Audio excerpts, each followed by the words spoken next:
One thing is very clear in the United States and parts of the Western civilization right now. People are fearful. And it's quite evident as well that our enemies do not fear us. I did a recent commentary talking about the American political scene and some of the politicians who are leading the pack.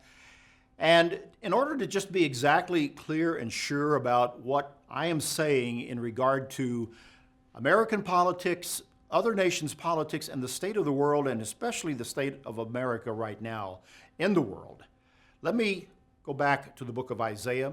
Let me make very plain exactly what it's about. It is not about politics.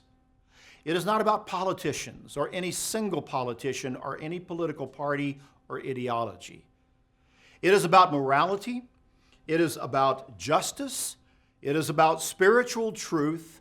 In reality, this is all about God and what we are facing right now, and the fear we have and the lack of fear that we are seeing in other parts of the world and the attacks that are being made by terrorists and other groups against us. The politicians that we watch and we view, they're not going to save us.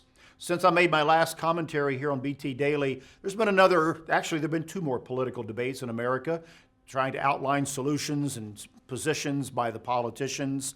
And what I have seen doesn't inspire any confidence and doesn't offer any further solutions. It's not, again, about politics or politicians. The politicians are not going to save us. They cannot fix what is wrong with America. What is wrong with America is what we read about in the book of Isaiah. Really, I've come to the point, and I think all of us need to, where we realize that we need to begin to read more about what God says through his prophets.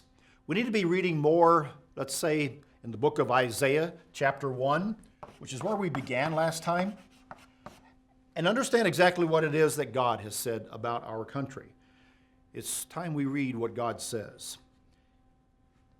In chapter 1, beginning in verse 4, God continues his message through the prophet. He says, "What a sinful nation they are, loaded down with a burden of guilt. They are an evil people, corrupted children who have rejected the Lord." Right there is the key. A rejection of God, a rejection of God's law, and it says that they have despised the Holy One of Israel and turned their backs on him. And the result of that is what he mentions in verse 5. He said, "Your head is injured, your heart is sick. You are battered from head to foot, covered with bruises and welts and infected wounds, without any soothing ointments or bandages, sick from head to toe." Again, I say, with what I am observing and what you are observing too, and frankly, what you are fearing is what is happening in our country right now. There is a great deal of uncertainty and fear. And there's a concern that our leadership is not able to address the problems that are afflicting our country right now. And we're also seeing what is mentioned here in verse 7. It says, "Your country lies in ruins and your towns are burned. Foreigners plunder your fields before your eyes and destroy everything they see."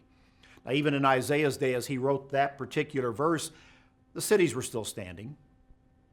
They had not been plundered completely, and we don't see that today. But we do see attacks, terrorism attacks in Europe and America.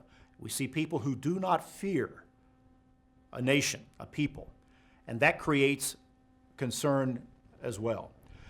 God's word shows us that at the heart of that is a rejection of him, his ways, and his laws. The Lord of heaven's armies has not spared a few of us, it says. We would have been wiped out like Sodom, destroyed like Gomorrah. Listen to the Lord, you leaders of Sodom. Listen to the law of your God, people of Gomorrah. The prophet goes on, and he goes to show that it is the law of God that we should begin to listen to. And this chapter goes on with further indictments of a people who should have known God. And it speaks to us today. And it speaks to us at this critical moment in history. We look for answers. And certainly as human beings, we're looking to leadership, political or otherwise, to provide those answers. And it hasn't been forthcoming. And that's what the politicians don't get. But it's important that you understand and that I understand exactly what God's message is. It's time we read prophets like Isaiah and the messages there and get God's point. And when we do, we come to a level of understanding. I'll cover this next time in a little bit more detail and bring it a little bit closer to home that for some of us might be a little bit more uncomfortable. That's BT Daily. Join us next time.